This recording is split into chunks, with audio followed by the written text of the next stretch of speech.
Hello, everyone, and welcome back to the She Shoots podcast, Women Empowering Women in the Shooting Community, Season 2, Episode 18, Gail Cook, Mounted Shooting. Today's episode, we'll be covering the theme of shooting sports.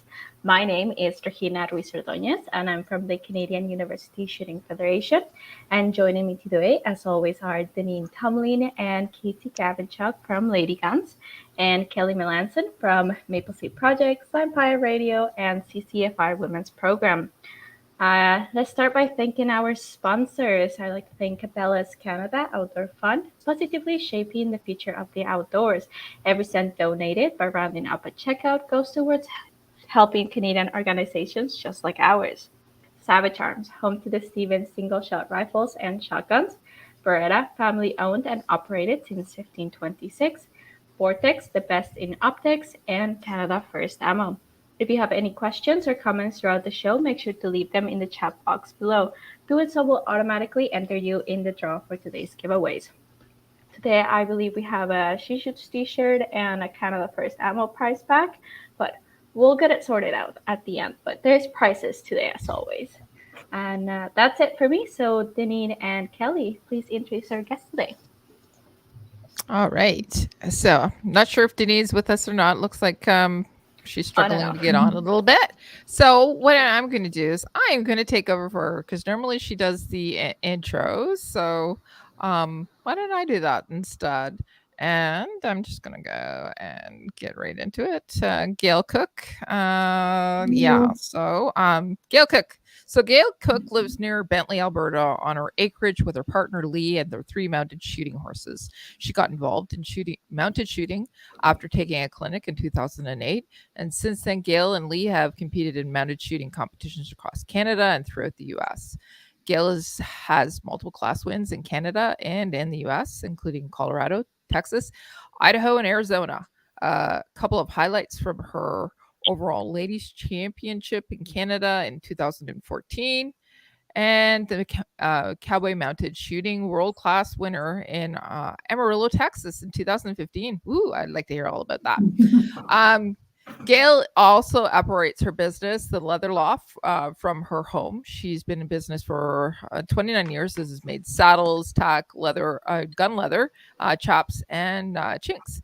Currently, her focus is on chaps and bags, and last year she started a class on chap making. I actually want to hear about all that too.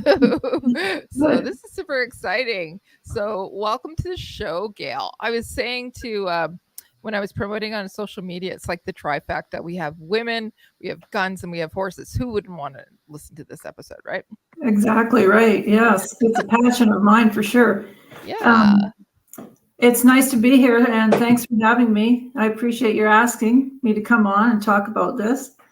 Well, we've been trying to find somebody who would be a great advocate for that specific sport, because of I think it actually appeals to a lot of different people. Again, because it's we have the horses or the equestrian piece of it, but also we have the shooting piece too. So, right. Why don't you tell us a little bit about your background? How did you get into shooting specifically? I know that I actually did a brief bio or brief introduction into how you got in, but tell us a little bit about how you grew up, where you grew up, and then how did you get to this point? Well, I've always rode horses. We always had horses. Even when I was a kid, we rode out in the mountains a lot with my dad. And I was riding, and I'd always dabbled in a few things. I did some sorting, and I tried a little team roping and ranch roping, and I never really competed in anything, but I was looking for something different to do, and there was a clinic advertised for mounted shooting, and it was just down the road, and I had a super nice broke horse, and so that was it. I went, and by the end of the clinic, I was shooting off my horse. And once you try it, there's just something about it. It's fun, and I was pretty much hooked at that point. So my first competition was later that year. they were having a competition at the Calgary Stampede, and they didn't have a lot of entries. And I don't really know to this day where I got the nerve to enter up in that, but I did. I went, and so there I was at the Calgary Stampede. I was riding in the Saddle Dome, and I won a buckle. So if that isn't enough, I was done. I was going to do this. You got bitten by the horse bug. I certainly did. Once you get hardware, then you're in, right? I apologize, ladies, for my delayed entry. I was having some technical difficulties between two devices, but thanks for doing the intro, Gail. So great to see you, and I'll just slide in here with everything that's going on. Great. All so right. Were you in rodeo? Did you cover that? Were you in rodeo, Gail, before you did mounted shoot? No, I never rodeoed. Just sorting and cutting and running. I just did a few things, and I think that's why I was so successful with mounted shooting in the beginning. I have to owe it. I owe it to the horse. I'd done a lot of things on him, and mounted shooting was just another job, and so he was good at it, and so I was extremely lucky. Lee rodeoed. He rode. He was actually the novice Canadian novice bear bronc riding champion in way back when, 74, I think. Really aging us here, but when he started shooting, he said this is the funnest thing he's done since he rodeoed. So he's a little more competitive than I am, but he kind of pushes me a little bit, which is good. The riding came before the shooting for both of you? Yes, it did. Yeah. Amazing. That's quite a story and quite a way to get started. So once you got hooked and you got the buckle, what else did you need? Well, it was kind of a fit for my work too, because I knew this was sort of a fledgling sport in Canada, and everybody was going to need holsters, and their dress code requires chaps, leggings, or chinks of some kind. So it was a real fit in that way as well. And so, we just went on from there. 15 years later, we're still shooting. I'm not making holsters anymore, but I'm still making the chaps and chinks that everybody wears. So that's your gear. What about the horse gear? What does the horse need to wear? We shoot in sort of a ranch type saddle. I build all our gear. I make the saddles. A lot of people actually ride in barrel racing saddles. They have a specific mounted shooting saddle, which, to be honest with you, I don't know if it's much different from a barrel racing saddle. They claim they've pushed the horn ahead so it doesn't get in the way of your guns, your holsters. But okay. Right. That's about the only difference. I mean, you shoot in whatever you're comfortable in, whatever fits your horse. Other than that, both horse and human are wearing earplugs. Okay. Yeah. Okay. So you were talking about chaps and chinks. What's the difference between the two of them? I know a lot of people know what chaps are, but I'm not sure a lot of people know what chinks are. They're just a shorter version of chaps, really. They're and chinks is a shortened word for I believe it's a Spanish word, chincaderos. So it's just shortened up, and that's what most people wear when they shoot. You can also wear the long zipper chaps, and there's also the period correct clothing. Some people wear it. It looks really nice. Some of the ladies get really dressed up, and they have corsets and the long dresses and fancy hats, and they look super nice. And I think it's fun for them as well. Okay. I never did it, but but you don't have to do period dress, but there is specific clothing that you are required to wear. Yes. Yeah. Long sleeve shirts, jeans, hats. Yeah. Okay. All right. So maybe we should cover what mounted shooting is, as people are picturing the horse and the rider and the chinks and the chaps and the period costume. Maybe we should talk about what is mounted shooting And what's the origins of it, Gail? Well, it started in the mid-90s in Arizona. And I believe it was some cowboy action, the SAS shooters down there started doing it. Okay. And so they came up with this sport. And in order to make it safe for the public, they came up with a way of using black powder ammunition that would break a balloon at about a maximum of 20 feet. So it's safe for everybody, spectators, horses. So they came up with that. And it came up to Canada, I think it started in about 2007. And it grew fairly quickly the first few years. And basically what it is, the short answer, I guess, it's a timed event where you shoot balloon targets off the back of your horse at a run. So that's the short answer. There's a whole bunch of rules involved in it. Okay. There's penalties, there's 84 different patterns, and there's 2 revolvers, and they're 45 caliber, sort of single action, period correct, 1880s. We call them Colt clones. Okay.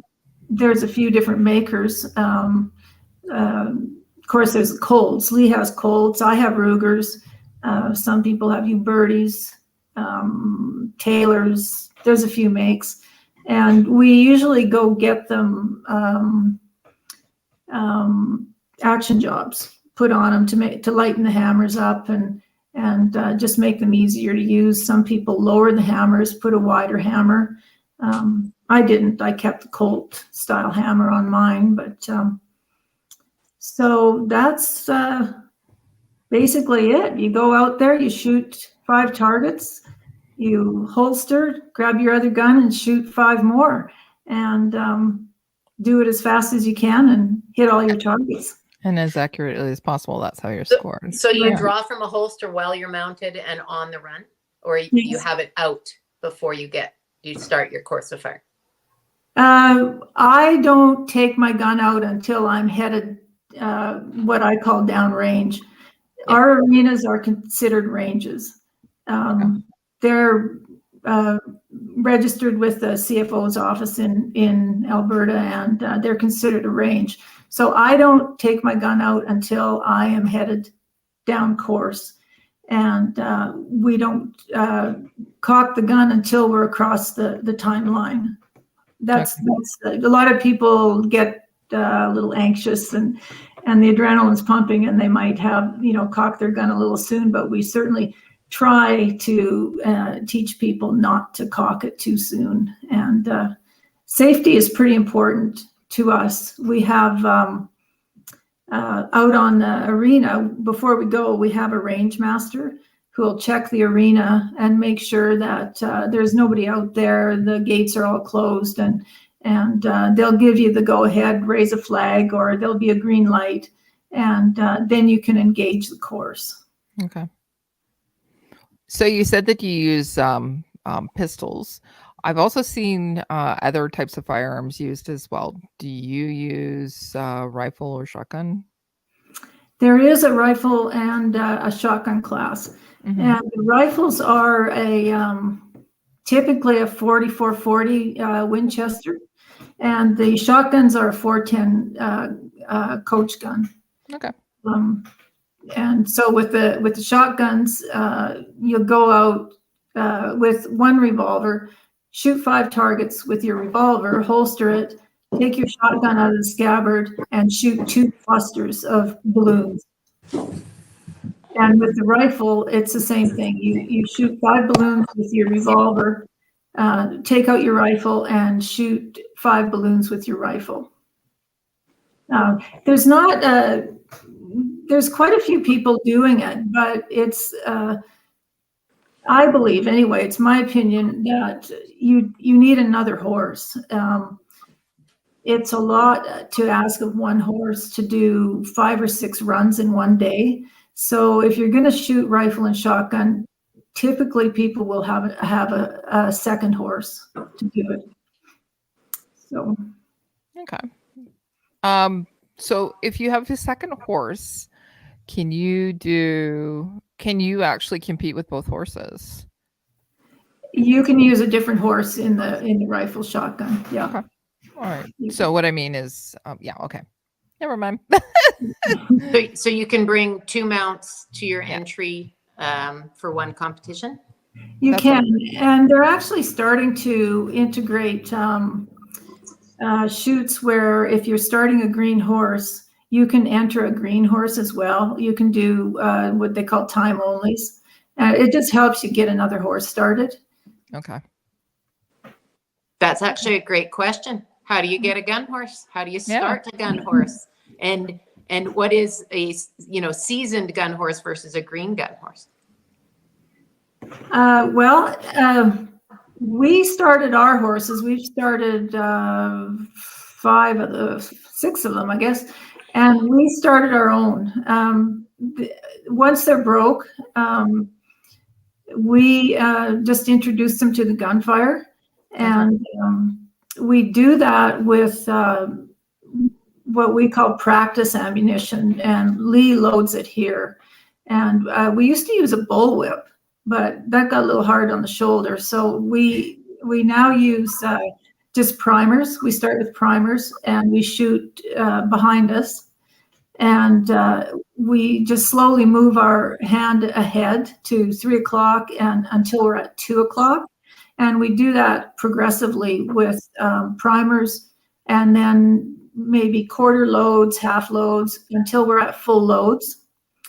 And one of the best ways to get a new horse shooting is to use a seasoned shooting horse if you have one, because a green horse will see that another horse isn't bothered by it, and it just puts them a little more at ease. So if you've got that anchor horse to start them with, it really helps. Okay. If you don't want to do it yourself, you have a broke horse and you want to start shooting. There are trainers. We have a really good trainer in Saskatchewan, Kane Kwam. He trains people and horses. You can send your horse to him. You can go there for lessons, and he's got people started that I don't think they ever rode, and they're matching them up with a good horse, and they take shooting lessons, and they're out there having fun. That's amazing. That's amazing. Yeah. And typically, what kind of horses are you working with? I would say the majority of shooting horses are quarter horses. They have the speed and they have the agility, and they're pretty good-minded for the sport. There are other breeds, but typically it's quarter horses. Okay. So if you're using normally quarter horses, will you buy one that's already gun broke, or do you actually, or you do both? Do you actually break them, and then, as you said, take the green horse, or do you actually go out and buy gun broke horses already? Some people have. They don't come up for sale a whole lot. No. Okay. Especially in Canada. There are a few for sale. When we were down at the States this summer, there were a few for sale, but like everything else right now, the prices of horses have skyrocketed. Okay. Typically, they were asking $20,000. Wasn't unusual. That was probably about average for a good, well-started mounted shooting horse. So if you want to buy one, if you can find a good one, you're gonna pay good money for one, but it's probably worth it because it is a lot of work to start them. I was entertaining the idea, Gail, until you dropped the $20,000 price tag, and now all of a sudden my mounted shooting dreams have unfortunately gone away. So, well, you'd be surprised how well a good solid broke horse will take to it. So if you have some horsemanship ability, I have no doubt that you could start your own. Yeah. Well, so there's hope. There's hope for us, Kelly. There Okay. certainly is. Well, are there places where you can actually go and try it? Let's say you actually want to try it out. Are there places where you can go and take lessons, or there are specific barns that you can go and try out their horses that are broke? I'm wondering if if Try Denise before and you I- buy. That's exactly it. Are there horses Yeah. that we can go ride and see if Yeah. we like them? Might borrow your horse. And your gun. And your gun. Correct. Well, and I was lucky when I started that people were very welcoming, and they lent me their guns. And like I say again, I was lucky that my horse took to it too. So, but the clubs are looking for people to join, and they're very welcoming. If you got a hold of some people in the clubs and wanted to come out and check it out and see what types of guns are being used and the horses, they would love to have you.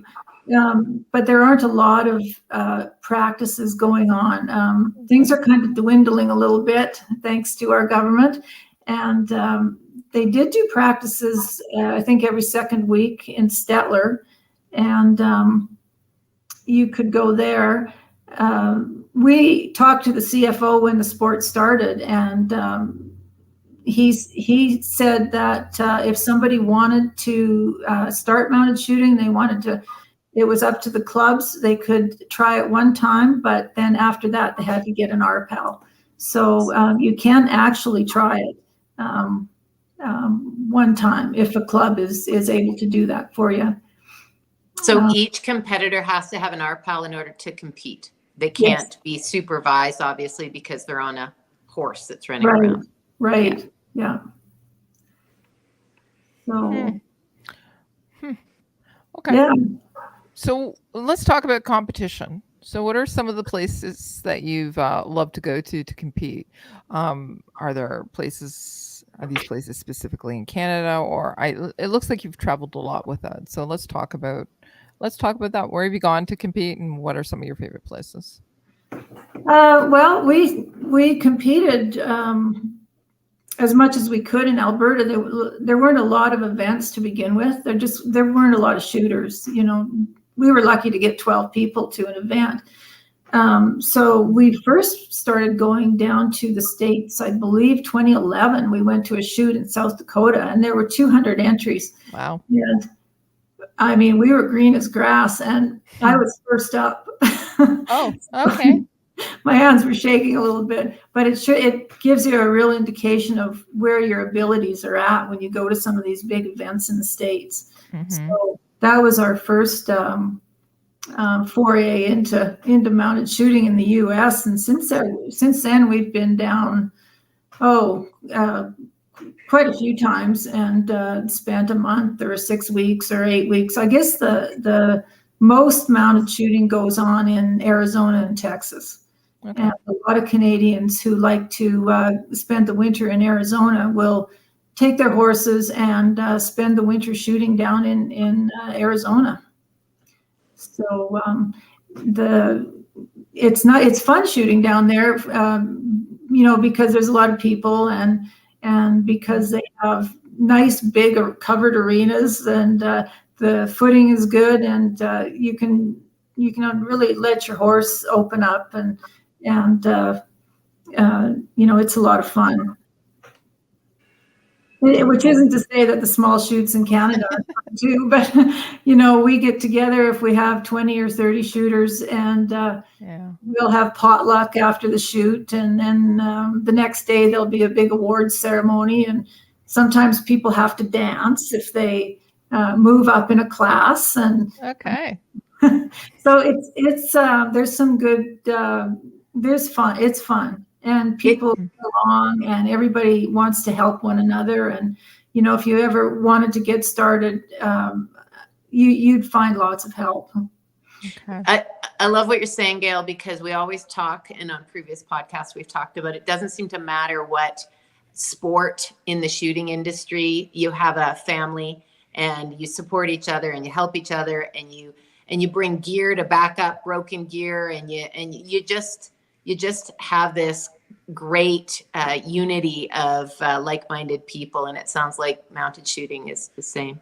It definitely is. Yeah, it really is. It's a good group of people, very safety conscious, law abiding, friendly people. And, that's why it's such a shame what's happening right now.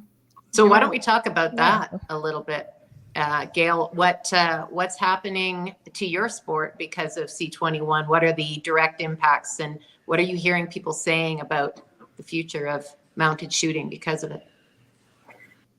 Well, I guess I think the sport's been dwindling a little bit for the last few years. I mean, COVID didn't help. We weren't able to have as many events as we wanted to, but there have been rumblings for years now about what the government was going to do to us, and we knew it was coming. Yeah. And I think that it deterred people from getting involved in the sport. It's a big undertaking, really. You have to get your RPAL, you have to buy guns, you have to get a horse, the truck, the trailer. It's a big investment. And so I don't think we've been getting as many new shooters as we were when it started, because of this. And certainly the sport isn't going to grow if we can't buy or sell guns. It's not going to grow. And if it can't grow, it's going to die. It will. I think there'll always be people that will want to at least practice up here so that when they go to, they can go to the States for the winter or whatever. But, what's next? I mean, we don't know what the government's going to do next. And my fear is that they'll go after our transports. And if they do that, well, we're pretty much going to own some fancy paperweights. So. Yeah. Yep. Yeah. Because as you said, with C-21, it was specific to handguns at first. And that's essentially what you use for the mounted shooting. So that's, right.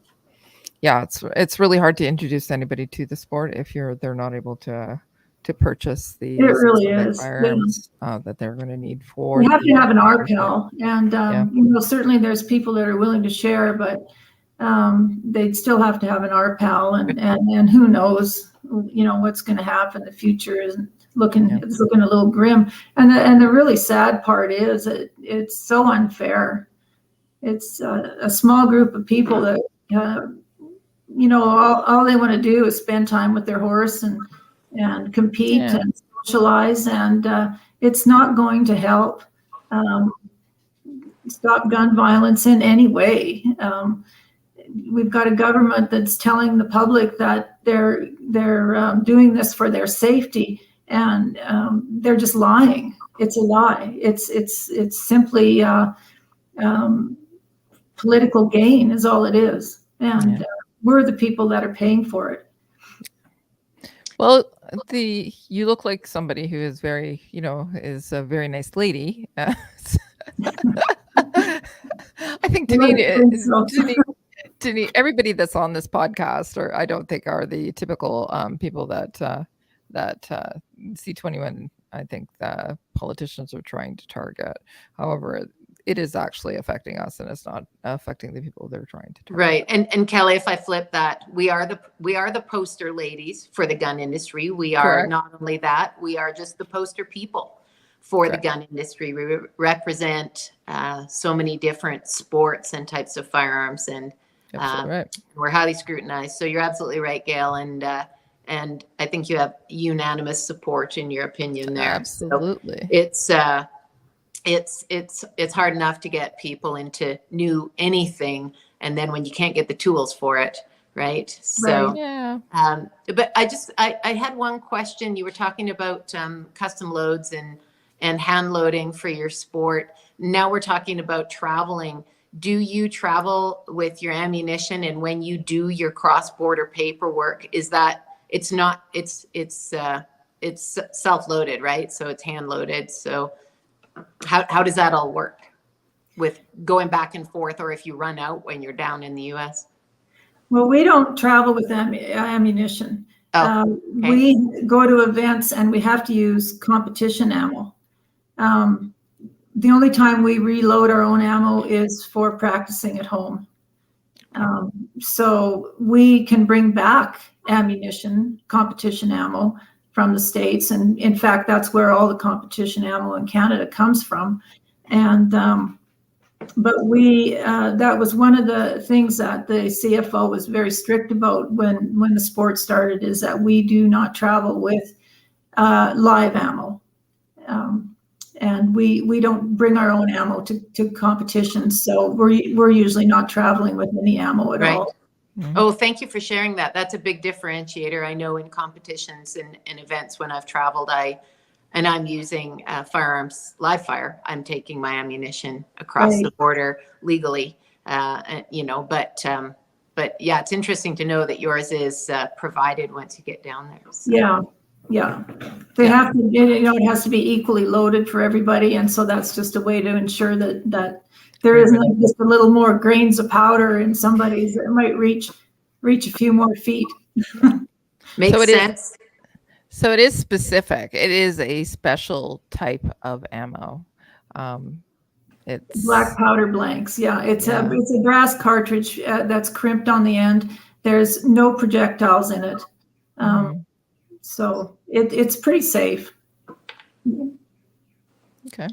Would it be considered similar to what's used on movie sets? Because I think people might be thinking about that while listening to the word blanks and knowing that those are used on movie sets. So would it be similar, the same, not at all? Well, I shouldn't say, if you were to shoot yourself with it at close range, you'd certainly break the skin. I mean, it's you could hurt yourself or somebody else, but it's very, very coarse black powder. So I doubt they're using it on movie sets, but unless, I really don't know. But this is a very coarse powder. It's like cannon powder. It's called FG, and you have to be careful with it. But at the same time, it only has a range of up to 20 feet. So anybody around an arena that's watching, any spectators, they're all pretty safe. That's really good to know. I think perception is really important when you see somebody with a gun flying down an arena with a horse, worried about safety. So I think that's some really good information. So we've talked about all the reasons why we think its future isn't bright with the current situation politically. But that being said, Gail, if you were going to encourage women to get involved and join the sport, what would you tell them to do to go? And I mean, you've kind of talked about how, and of course our podcast isn't just Alberta. So across Canada and we've had folks in the US join us too. So what would you say? Well, if you're in the U.S., you're lucky because the resources down there are endless. The parent organization, the CMSA, has probably over 80 affiliate clubs across the U.S. So if you have a CMSA membership, you can go to any of their shoots. And that's really what I enjoy so much about traveling in the U.S. is that you can line up 4 or 5 events and go to them. And, in the meantime, you can go sightseeing or go trail riding. And people down there are very accommodating and friendly. They're they want to put you up and help you out. And so their resources they got horses for sale, guns for sale. It's if you wanted to shoot down there, it's not near as hard as up here. Mm-hmm. We can give up on the sport in Canada.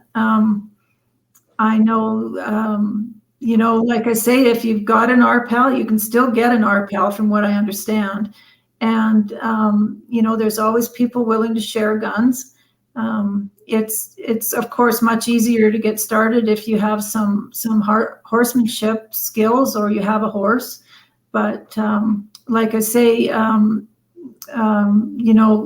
there's a trainer in Saskatchewan who got people started in the sport who didn't even own a horse. So it's still doable. So what's the name of the association, and let's help people that are watching this, if they're going to Google or search it, what do they look for? I would go to Facebook and just search mounted shooting. The clubs in Alberta will come up. There's also the Mounted Shooters of Canada, and they have a list of all the clubs in Canada, and they're in BC, Alberta, Saskatchewan, Manitoba, Ontario. Wherever you are, you can get a hold of somebody who will be more than willing to answer your questions or help you out. And there's lots of information as well on all those websites. And there's the Cowboy Mounted Shooting Association website in the U.S. So I think the links are coming up. So, and if anybody has any questions, get a hold of me. I'll be happy to try and steer you in the right direction. But don't give up on shooting in Canada just yet. I hope we're not done.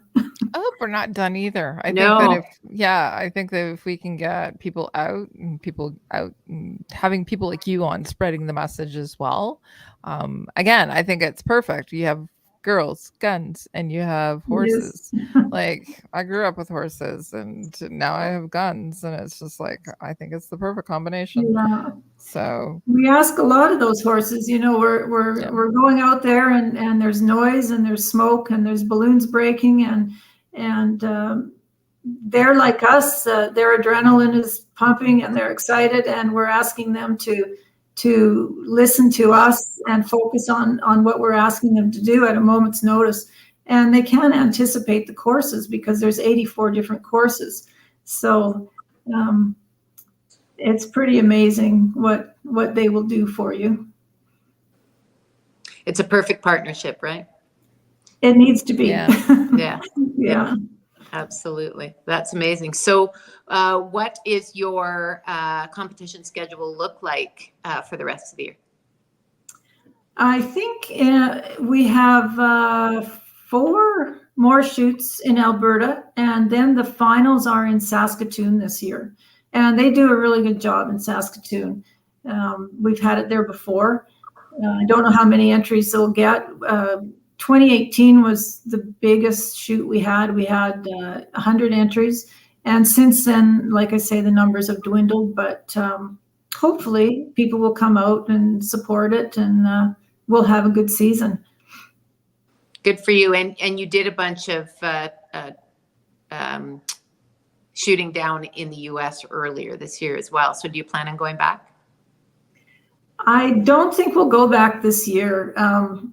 One of the reasons we don't go back in the fall is because we have to redo all the paperwork on our horses, and it starts to get a little pricey when you do that.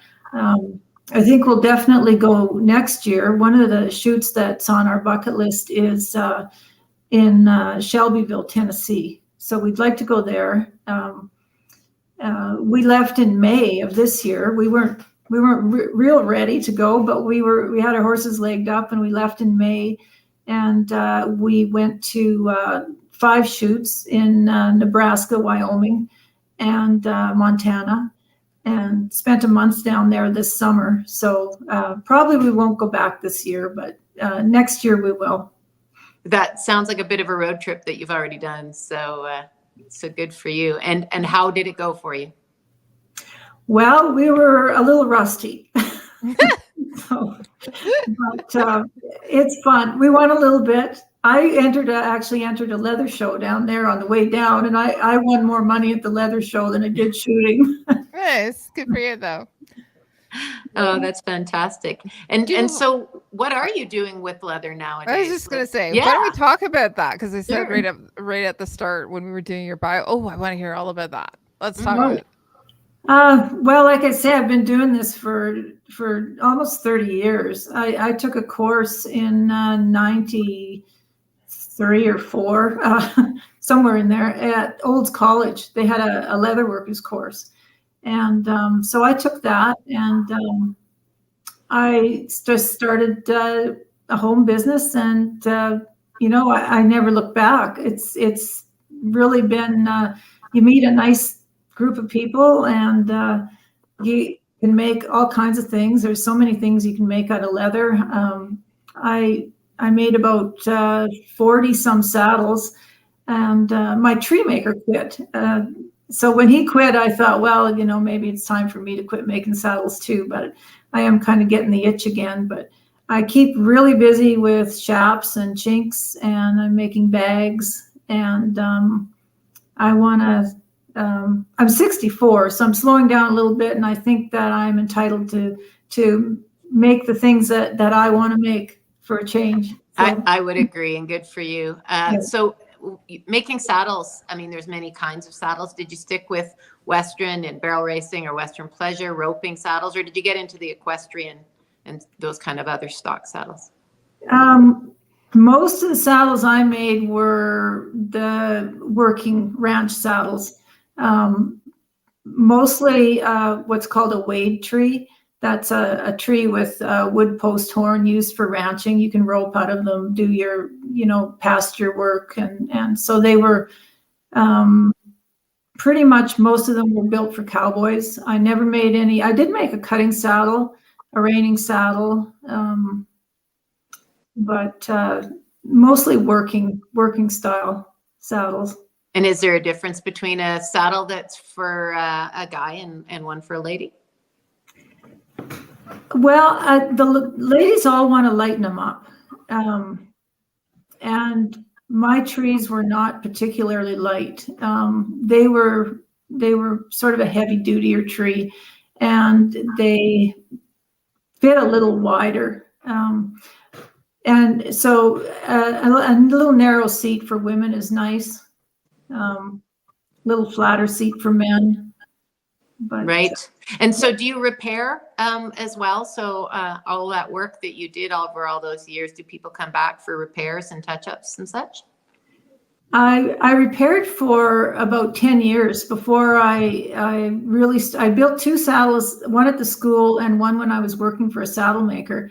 And then I repaired saddles for about 10 years, which actually I learned quite a bit from that. Before I ever started building, I repaired. I don't repair anymore. If somebody phoned me and said, I've got one of your saddles and I need something fixed on it, I'd do that. But I don't do repair work anymore. Right. So I don't know, Casey, if you've got Gail's website for her saddle business, or leather business, I should say. But Gail, tell us where we can find you. Oh, there it is. It's come up. I think Casey's on it. That's right. I have a website as well, leatherloft.ca. And you're on Instagram as well? I am. I'm on Instagram and Facebook, and that's it. No more social media. That's no enough. More. Yeah. Excellent. So you're in Bentley, and so if people are looking for leather expertise, they can reach out and see if you can help them out. Sure. And if they want to talk about mounted shooting, that's good too. Sounds like a perfect combination of an afternoon conversation. That's absolutely. So Kelly, how are we doing on questions? I'm looking at my list. Do we have any more to go? Well, I was actually, we diverted a little bit, but I think we did a good diversion, because we actually wanted to talk about the leather work, and I think that let me double check, because I was going in there and I got lost a little bit, which is not unusual for me as well. So we did talk about getting women into the sport, and I think that you gave some great advice on that as well. What about actually practicing? How often do you have to practice with your horses? And where do you practice? And how do you practice? We practice at home. We used to shoot in the winter. We used to find an indoor arena and we'd shoot once in a while in the winter. but our horses are pretty well seasoned, and we like to give them a break in the winter. So we just ride, well, maybe ride a young one, but we practice at home. Our arena here is registered with the CFO, and we can practice at home. So if I could interject just for a moment, I think something that the public doesn't realize is that the guns that we're using are not the guns that are out on the street being used for violent crimes or being used by gangs. Single action firearms are not the weapon that somebody wants to go rob a liquor store with. And I think if people understood that, they might be a little more sympathetic to our cause and realize that us losing our guns is not going to make you safe. And even if you're just somebody that owns a rifle, I do believe you're next. They have 2 more years, and we have to get together on this and help one another out. I know when the Liberals were going to ban a couple of the hunting rifles, the backlash from the hunting community and even the Indigenous community was so big that they backed down on it. And I guess mounted shooters we just don't have that kind of influence. But people need to start having a look at this. It's so unfair, and it's going to get worse. Thank you for sharing that, Gail. And it's really important that you identified the difference between the firearms you use and those that people are seeing involved in crimes. And I think to your point, and we've said it before on other podcasts, we don't identify individual gun sports typically. We as far as the community, we're all one. We're pal holders, we're competitive shooters, recreational shooters, and hunters. And some of us are all 3 of those things. And right. So, and then once you start putting airsoft and those other type of firearms in there that are also being discussed in all of these Order in Council and C21 and other restrictions, it's really not it's not any one individual or any type of gun. It's just a broad brush stroke that doesn't really have any logic or common sense. And it is really trying to tame the fear and concerns of the uneducated and the undereducated on the firearms community in Canada. So I totally agree with you, and I thank you for sharing that. And if we could just all work together, the whole collective community as one voice, and keep pressing the point, I think that we will continue to have new people coming out and understanding, learning, becoming educated, that we are not the problem, and our registered firearms are not the problem either. Right. So, no. Right. Yes. And thank you for providing a platform for people to do that, because we need to get the word out. I mean, it's absolutely unfair to a lot of people. You're right. A lot of people in a lot of sports, and it is. And Gail, we've had these discussions because shooting is not age specific. It's not gender specific. You can enjoy it in any one of those types of applications, like I mentioned. You can enjoy it from as young as 4 or 5, plinking with a 22, all the way up to I trap shoot and shoot shotgun with guys that are in their 80s. And right. So, I mean, it's a beautiful recreational outdoor sport that gets family involved. Yeah. And it's not a stereotypical. We don't see gangsters out at the gun range shooting trap. That's for sure. So, no. Can I say that, Kelly? No. Yes, you can't say it. Did. No, you don't. Yeah. Yes. And you certainly don't see them using the same gun that Wyatt Earp used in the 1800s. No. Right. While riding a horse through the streets of Toronto. Yes, exactly. Yeah. It'd be interesting to see, that's for sure. Yeah. So, where are you going next? Where can we see you next? Our next shoot is, I believe, down near Fort McLeod at Dunmore. And it's a fun shoot because typically it's so hot down there during the day that we shoot at night. So they turn the lights on, and we're able to shoot at night down there. And that's the only one in Alberta where we shoot at night. There's a shoot in Cochrane and Clare's Home in September. Those dates are all up on the Mounted Shooters of Canada website. If anyone wants to come out and watch, they're more than welcome. And there's also one in Thorsby. That's an indoor arena. Bring your earplugs, or we'll provide them. And yeah. I do want to know if there's money. So it's competitions. Is there, so if you're going down to the US, is there big prize money down there? In Canada, I'm assuming in Canada there's not as big. You want a buckle, Kelly? What more do you want? Well, I know that. I like buckles. I do like buckles. But if you're actually, so let's say you did go when you went down to Phoenix, what is the purse like down there? Well, there's so many classes that it gets divided up. Okay. So it thins out a little bit. But the clubs up in Canada do a pretty good job of raising added money.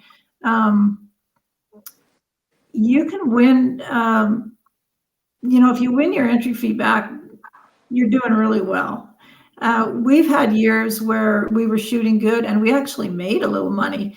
These days, I don't know if you'd get your money back with the price of gas, but the money's not bad. I've heard it's actually better than in some of the other disciplines. Like, I was quite surprised at what people get in the cutting world.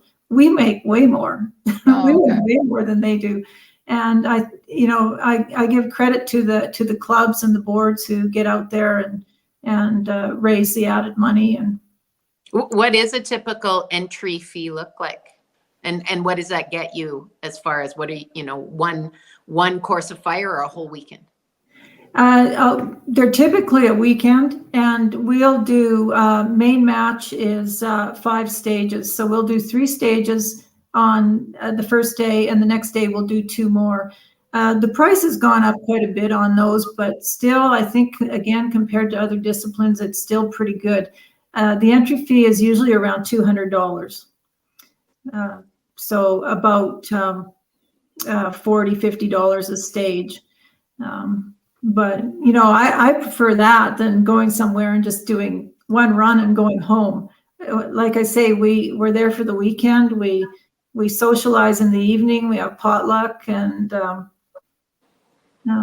it sounds like a lovely community. And those entry fees, I mean, I've paid entry fees for other types of both pistol and shotgun disciplines, and I mean, on a sporting clays weekend, you're paying $200-$300 for your targets. You still have to pay for your ammo and your transportation, and you win some cash. You may win some prizes, but it's about the camaraderie and the fun and the course of fire, because whoever sets it up usually is trying to work to make you think real hard as a competitor. So I love that too. That's part of it. Yeah. Well, and we have 84 courses, and so a big part of the sport is course strategy. So not unlike the other disciplines, especially the moving ones. And do you have obstacles or things that you're going around or over or under with your horse and your gun? Like typically, like cutting? Well, I mean, like cavalettis or features or bridges or anything. Well, hopefully not. Sometimes you do knock over a gate, but we have barrels. You shoot. Typically, you'll shoot 5 targets. There'll be a barrel. You'll go around the barrel and come home. But there can be as many as 3 barrels out there. that you'll have to go around. But no, there's no other obstacles, just the barrels, barrels and targets. Right. So if you have a previously retired barrel horse, you might be in trouble.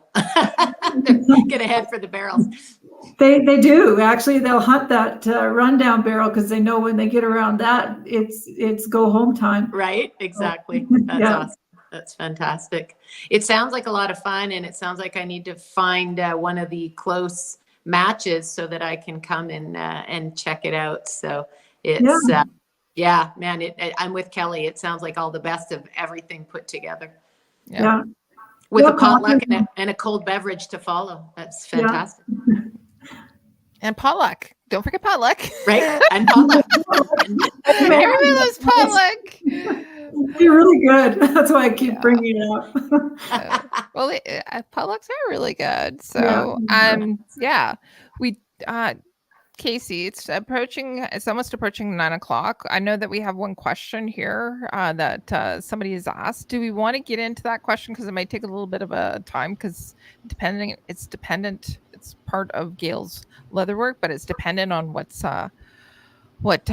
saddle she's doing. I think it takes this question might take a short time to answer. It might take a long time to answer.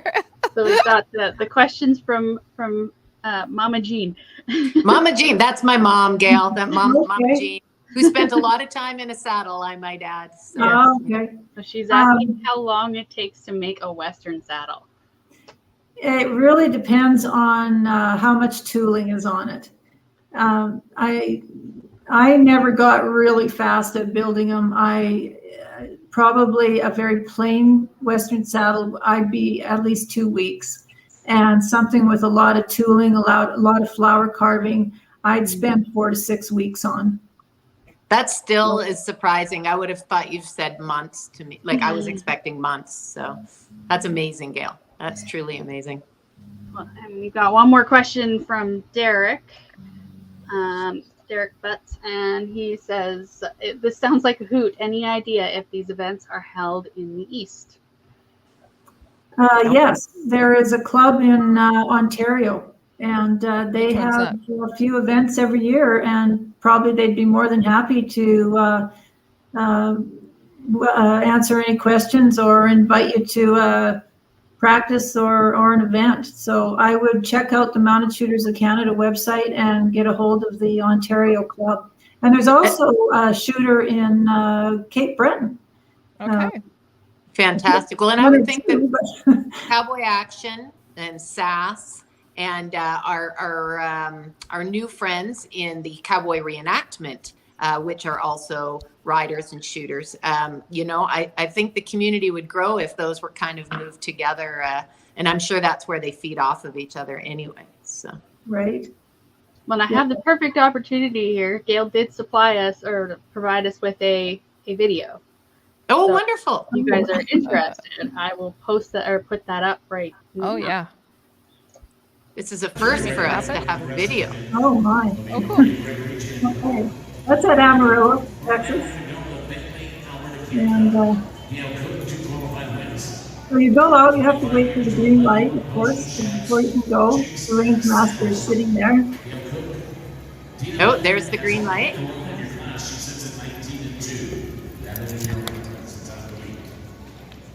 I'm not sure about the video. So that's the first 5 targets. Holster the gun, get out your other gun, round the barrel, and come home. That's cool. That's amazing. So you're shooting on both sides of the horse as well. Right. Yeah. So across his neck and the other side. That is cool. Thanks, Casey. That's the first time I've had a video. That's exciting. I think Derek needs to take his daughter out to this. Sounds like a challenge, Kelly. It sounds like you might know Derek. Yes. Thank you for the video, Gail. I really like that. Into perspective in like 15 seconds. That is super cool. Very fantastic. So, I don't know anything more except for I'm going to go buy a horse, a trailer, and get started. I think it could get expensive. You know that, right? I have the truck, so I mean, and a gun. So, you know, I mean, it's only a couple more things that I need, like I horse, don't have the guns. trailer. I need the horse. I need a truck. I need a trailer. I need to put the place to put the horse. Yeah, this is going to get expensive. Yeah, I'm just going it's to a come out list. and visit you guys. Right. Exactly. Well, thank you so much, Gail. I think Rahina has some prizes and some stuff. And but before Rahina, you take over, I just want to thank Gail. And I know we had a bit of a stumble start trying to get things organized and everything. So thank you for your patience with us, and thank you for coming on and sharing something we've all been dying to learn for a year. Yeah. We're in season 2, and this was on our list in season 1. So Yep. Okay. Well, thanks again for having me, and you're doing a wonderful job. And I hope you come out to a shoot. You get a chance. Thanks. I got my boots, my chaps, and my cowboy hat, so that's a start. I gotta get those too. In Arizona. Outstanding. Next time All right, I'm in Rahina. Alberta. Yes. Okay, well, I think we've come to the decision. We are gonna, so Mama Jean and Derek, you guys are gonna have to forgive us, but we are gonna skip the prizes for this week, and we're gonna just keep them for next month. Mama Jean has a She Shoots t-shirt already, Rahina. So. Oh, okay, perfect. So she's probably wearing it right now. She better be. We need video. We need picture evidence. That's right. Yeah. Well, maybe Casey, Mama Jean, and I can take pictures with our She Shoots shirt next week when we're all together shooting shotguns. Yep. Yes. Make sure you do. I want to see a picture proof on social media. We'll skip the prizes for today, just because I don't know. You guys didn't ask many questions today, but definitely loved the episode. Like all of you mentioned, I'd love to try it one day. I got the arpal and the boots. I need everything else. So I'll also come visit you, Denise, in Alberta. So let's go with upcoming events. So for the CSF, we're once again looking for volunteers. So if you're interested in volunteering, you can just send us a brief email at submissions@cusf.ca. We're looking for volunteers that have an experience in establishing or managing student sports, specifically shooting clubs, customer relationship management, web hosting, and graphic design and video editing. Also, if you are a student at a university that does not currently have a gun club, just message us send us an email as well at submissions@cusf.ca, and just let us know you want to get a club started, and we'll help you out with that. That's it for me, Kelly. Well, with Project Maple Seed, we have a lot of things going on. We have a very active summer. We have events going on all across the country right now. We have some that are going to be happening in the East Coast, New Brunswick, as well as Nova Scotia and Prince Edward Island this upcoming month. Ontario is happening. I'm attending all of those shoots, so I'm very busy as well. We're going to be doing an event for CUSIF in the Ottawa Stittsville area in October. That's about to go live. Actually, we're going to be sending it to the universities in the Ottawa area when school's back in September, and then in October we'll open up to the public as well and see if we can fill that shoot if the schools don't. Same thing with Alberta as well. We're actually going to be hosting some events for CUSIF out there, but we recently actually have now found a regional coordinator for Manitoba, added actually to our Saskatchewan shoot boss pool, as well as our Alberta and also our BC. So we have a lot of things happening. Go to our website, mapleseedrifleman.com, check out the event section. And as I said, we've got a lot happening this year, but we're also actually adding to it as we confirm events too. So yeah, if you can't find an event, reach out to us on the website. There's a message box there, or you can send an email to info@mapleseedrifleman. I get it, and I'll let you know that if we are in your area or if we can find somebody to come to your area as well.